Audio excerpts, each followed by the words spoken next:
अस्सलामु अलैकुम वरहमतुल्लाहि वबरकातुहू। उम्मीद करता हूँ आप हज़रात आफ़ियत और खैरियत से होंगे। दोस्तों, मैं आपको बतला दूँ कि मुफ्ती सलमान अज़हरी को पुलिस ने अपनी हिरासत में लिया है और वजह उसकी ये है कि उन पे एक इल्ज़ाम लगाया है कि उन्होंने एक अशार पढ़ा है जिसके अंदर उन्होंने कहा है कि अभी कुत्तों का दौर चल रहा है, एक हमारा भी दौर आएगा। तो इस पर उन्होंने किसके लिए कहा है, किसके लिए नहीं कहा है, ये अवाम को बात नहीं पता। लेकिन जिन लोगों ने उनके ऊपर एफ़आईआर दर्ज किया है, वो ये समझते हैं कि उन लोगों ने मुफ्ती सलमान अज़हरी ने ये बात हमारे लिए कही है, जबकि ऐसा नहीं। सुना है कि उन्होंने जो ये बात कही है सरासर जो जुल्म फ़िलिस्तीन के अंदर जो जुल्म तशद्दुद इज़राइल कर रहा था, उसकी वजह से उन्होंने ये लफ्ज़ इस्तेमाल किए। और हम लोगों को हिंदू हो या मुसलमान, सब लोगों को जुल्म के खिलाफ़ हमेशा खड़ा होना चाहिए। तो जहाँ पर हिंदू और मुसलमान सब लोग इनके लिए प्रोटेस्ट कर रहे हैं, तो यहाँ पर मैं इस वीडियो के अंदर आपको दिखला दूँ कि एक हिंदू भाई भी उनके लिए प्रोटेस्ट कर रहा है और वीडियो बनाकर आवाम को मुखातिब करने की कोशिश कर रहा है कि उनके लिए जद्दोजहद कोशिश करो। तो दोस्तों, इस हिंदू भाई के लिए एक लाइक बनता है और इनके लिए कोई अच्छा सा कमेंट तो बनता है, ज़रूरी है। तो दोस्तों, इससे पहले हम वीडियो को शुरू करें, आपसे छोटी सी इल्तज़ा है कि आप अगर हमारे चैनल पर आए हों तो सब्सक्राइब भी कर लीजिएगा। तो चलिए दोस्तों, वक्त ज़ाया ना करते हुए आज का टॉपिक शुरू करते हैं। नमस्कार, मेरा नाम रविकांत भारती। आप सभी को बता दें कि मुफ्ती सलमान अजहरी साहब को गिरफ्तार कर लिया गया है और उनका गुनाह यह है कि वह इजराइल को कंडेम कर रहे थे और इजराइल के खिलाफ भाषण दे रहे थे। वह फिलिस्तीन के गाजा पट्टी पे जो मासूम बच्चों का, अस्पताल पे महिलाओं को जो कत्लेआम हो रहा है, उस कत्लेआम से उनका हृदय बहुत दुखित था और वह भाषण देते हुए इजराइल को खरी खोटी सुनाते हैं और वह कह देते हैं कि आज खामोशी है, कल शोर आएगा, आज कुत्तों का दौर है, कल हमारा दौर आएगा। यह बात सलमान अजहरी इजराइल को टारगेट करते हुए उस भाषण में कहते हैं, लेकिन यही दो लाइन पीछे का शायरी में से काट के वायरल किया गया और बोला गया कि यह हिंदुस्तान के खिलाफ बोल रहे हैं, हिंदुओं के खिलाफ बोल रहे हैं। और उसके बाद गुजरात एटीएस आया, इनको अपने घर पे नजरबंद किया 10 घंटे और उसके बाद गिरफ्तार करके महाराष्ट्र पुलिस के साथ गुजरात एटीएस इनको महाराष्ट्र के थाने में लेके गया और फिर महाराष्ट्र का थाना जो है, वहां थाना से लेके कहां चले गए, यह जूनागढ़ गुजरात के लिए इनको लेके प्रस्थान कर गए। अब मुफ्ती सलमान अजहरी ने जो इजराइल को टारगेट किया था, क्या इसके पहले हिंदुस्तान में इजराइल को कोई टारगेट नहीं किया है? दोस्तों, आपको बता दें, हमारे देश के एक महापुरुष हैं जो पूर्व प्रधानमंत्री हैं, जिनका नाम अटल बिहारी वाजपेयी है। वह इजराइल को ना भाषण देके उसकी औकात दिखाई और कहा कि अगर कोई विदेशी ताकत हमारा जमीन अगर छीनता है, इस चीज को हम बर्दाश्त नहीं कर सकते। ठीक उसी प्रकार फिलिस्तीन का जमीन जब हम अपने लिए बर्दाश्त नहीं कर सकते तो दूसरे के लिए भी नहीं। अगर फिलिस्तीन का जमीन इजराइल ने लिया है तो इजराइल को वह जमीन छोड़ना पड़ेगा। और अटल बिहारी वाजपेयी ने इजराइल का विरोध किया था। तो इजराइल का विरोध करना क्या गलत है? आप बताइए, क्या इजराइल जो है अमानवीय घटना नहीं कर रहा है? इजराइल जो है 2 वर्ष 4 वर्ष के बच्चों को मार रहा है।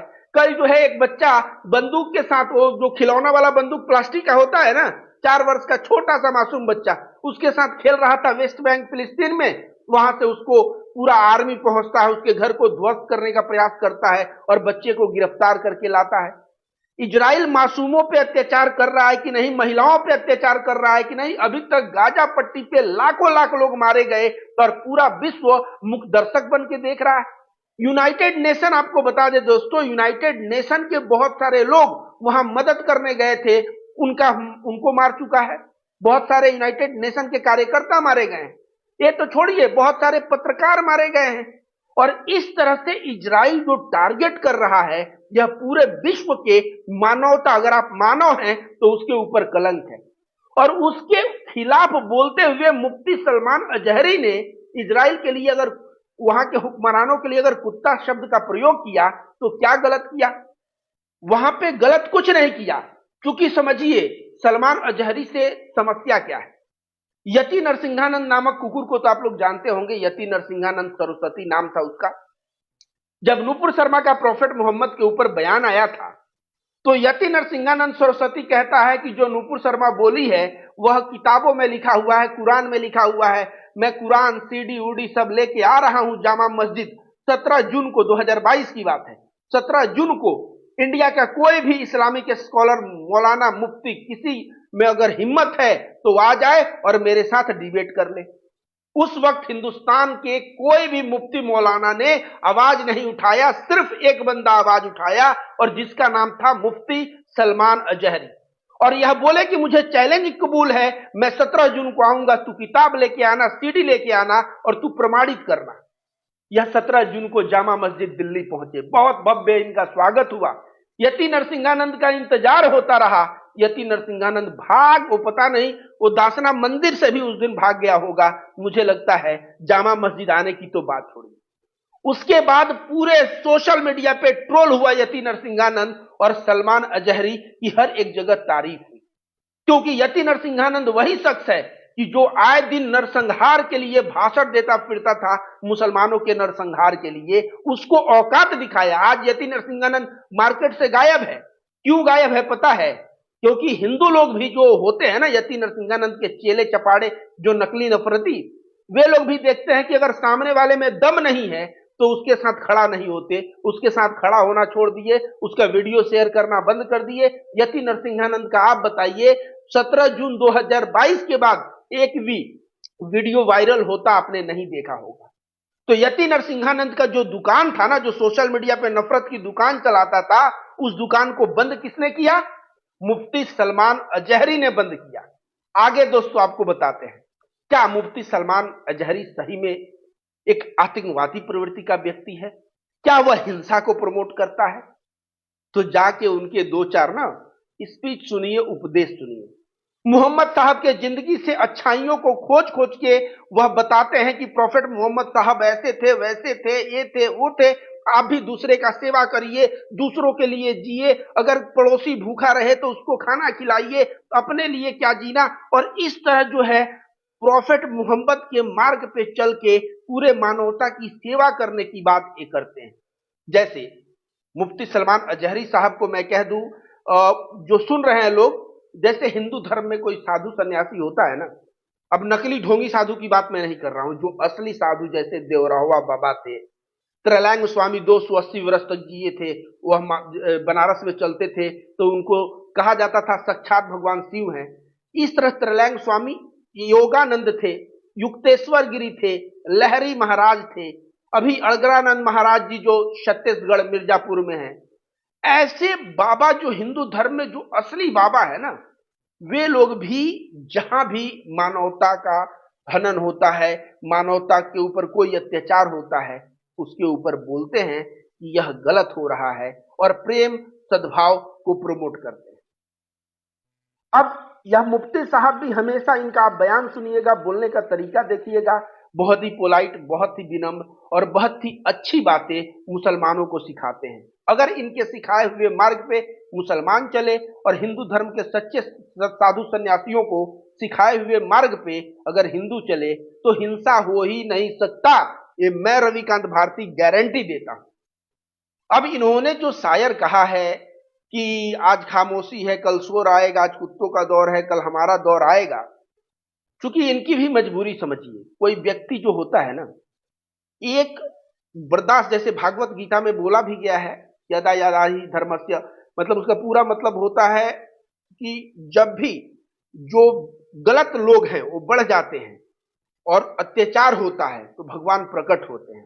भागवत गीता यह भी बोलता है कि बहुत ज्यादा अत्याचार होने पे अगर लोग चुप रहें, सहते रहें, तो वह गुनहगार है। तो ये भी यहाँ पे जो ये बात बोले, ये जो मासूमों के साथ फिलिस्तीन के अत्याचार हो रहा है, उस वक्त यह अपना आपा खो बैठे और इजराइल को टारगेट करते हुए इन्होंने यह बात कहा और इनकी गिरफ्तारी कर ली गई पीछे का 2 लाइन देख के, यह हिंदुस्तान विरोधी है या हिंदुस्तानियों को ऐसा बोल रहे हैं।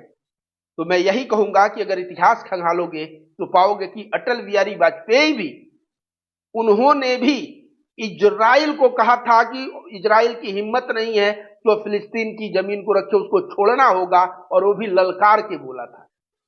तो इजराइल अगर गलत कर रहा है तो गलत को विरोध करो, और विरोध करने पे अगर उसमें का पूरा परिप्रेक्ष्य छोड़ के 2 लाइन लेके और उस पर गिरफ्तारी होती है तो यह बहुत ही दोस्तों देखा आपने किस तरीके से ये बंदा पूरी डिटेल बता रहा है, और ये बात, इनकी बात से ये बात तो जाहिर और साफ हो गई है कि हम लोगों को मजलूम हमेशा चाहे जा हो, अपना हो अगर उससे कोई मतलब नहीं है, इसलिए हम लोगों को हमेशा मजलूम के साथ खड़ा होना चाहिए।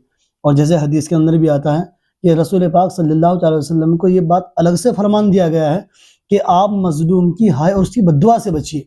इसलिए दोस्तों जहाँ पैगम्बर अलैहिस्सलाम को भी बद्दुआओं से बचने का और मजलूम की हाय से बचने का हुक्म दिया हो, फिर आम लोगों की तो क्या ही हकीकत है। और दूसरी बात यह कि हिंदुस्तान की ये सबसे बड़ी खूबसूरती है कि यहाँ पर अपना और गैर नहीं देखा जाता, बल्कि सिर्फ और सिर्फ यहाँ देखा जाता है कि मजलूम कौन है। इसलिए दोस्तों हमेशा जुल्म के साथ आप हरगिज़ कदम ना लगाइए, आप मजलूम के साथ हमेशा रहिए। अगर आप मजलूम के साथ रहते हो तो अल्लाह सुब्हानहू व तआला भी आपकी ऐसी मदद फरमाएगा। जैसे मुफ्ती सलमान अज़हरी साहब एक मुसलमान है और इस्लामिक स्कॉलर है, लेकिन उसके बावजूद भी ये लड़का हिंदू है, और हिंदू होकर भी यह खुली खुली बात ये बता रहा है कि जो लोग मजलूम हैं, मजलूमों के साथ मुफ्ती सलमान अज़हरी साहब खड़े हैं।